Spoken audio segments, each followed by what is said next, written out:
Hello, my name is Laura. I'd like to start off by thanking you for the opportunity to come and speak with you today. I was chosen for this position as the coordinator for the ABCs of Fraud program because I'm creative and I enjoy public speaking. I have to admit, though, this 10-minute presentation has been a bit of a challenge for me. I'm used to 45 minutes to 2 hours to deliver this information, so I apologize in advance if it's a little bit monotonous. I work for the St. John Volunteer Centre, which is a clearinghouse for volunteer resources, an agency of United Way, serving St. John and beyond since 1973. The program is funded by the FCNB, which is the Financial and Consumer Services Commission, an arm's-length, self-funded independent crown corporation established by the province on July 1st of this year. It's funded by regulatory fees and assessments paid by the regulated sector. We'll start off by talking a little bit about the history of the program.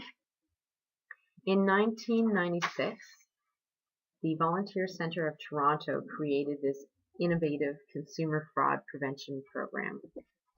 By 2001, it had become a national program as it was sponsored by Scotiabank, and St. John Volunteer Centre is chosen as the New Brunswick provincial site. At the time, it's a program that is for seniors by seniors. In 2007, Scotiabank funding ends, and there are 10 provincial sites across Canada. The various sites determine whether to pursue funding independently or to close the program. Today, there remains 3 sites that found other funding, and 1 site that operates under a Rotary Club. At that time, in 2007, St. John Volunteer Centre identified the New Brunswick Securities Commission, now known as the Financial and Consumer Services Commission, as our funder. The New Brunswick Securities Commission required that the program become bilingual. In 2013, so just this spring, after being approached by a PTA group in St. John, we identified the risks of fraud and luring specific to youth, and the program began injecting more energy into education about online safety, all the while maintaining the existing mandate to bring fraud awareness to all sectors of New Brunswick. So it is our mandate to educate the public on recognizing, reporting, and preventing fraud.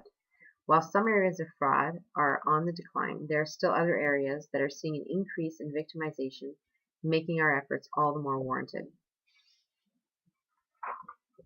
To talk to you a little bit about the type of information that we share when we deliver presentations, we inform the public of the role of the SCNB, which is our sponsor, offering them contact information and how to recognize a potentially illegitimate investment opportunity. The FCNB provides protection to consumers and investors from unfair, improper, or fraudulent practices and foster fair, efficient financial marketplaces and confidence in those marketplaces as described on their website. Identity theft is probably our most popular topic. While there are fewer victims last year than this year, the dollars per victim loss is significantly higher, which simply highlights the advancements that fraudsters have made in this department. Sadly, the financial impact doesn't convey the gravity of the victimization. Identity theft also includes the illegal use of a person's ID to traffic weapons, drugs, or worse still, to traffic people. We have some really good videos, handouts, and skits that identify how a fraudster would get away with this sort of victimization. And we also identify some easy ways to avoid being a victim. For this particular form of fraud, we place a great emphasis on involving the police and being very thorough in the management of recovering from identity theft, because it could be significantly devastating to yourself and even possibly to your community. Mass marketing fraud, probably the best known, is on the decline.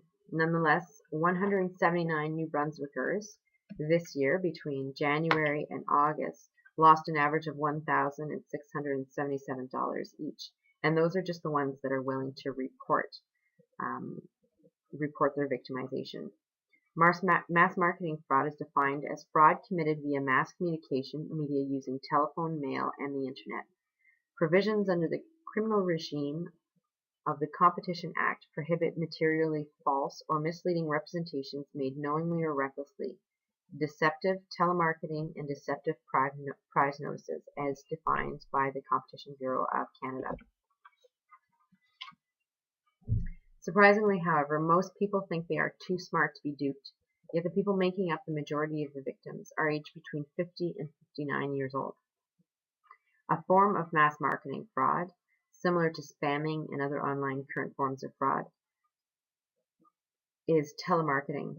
It targets people in vulnerable situations, such as when they're pressed for time, when they're grieving, or when fraudsters simply suspect that they just won't say no.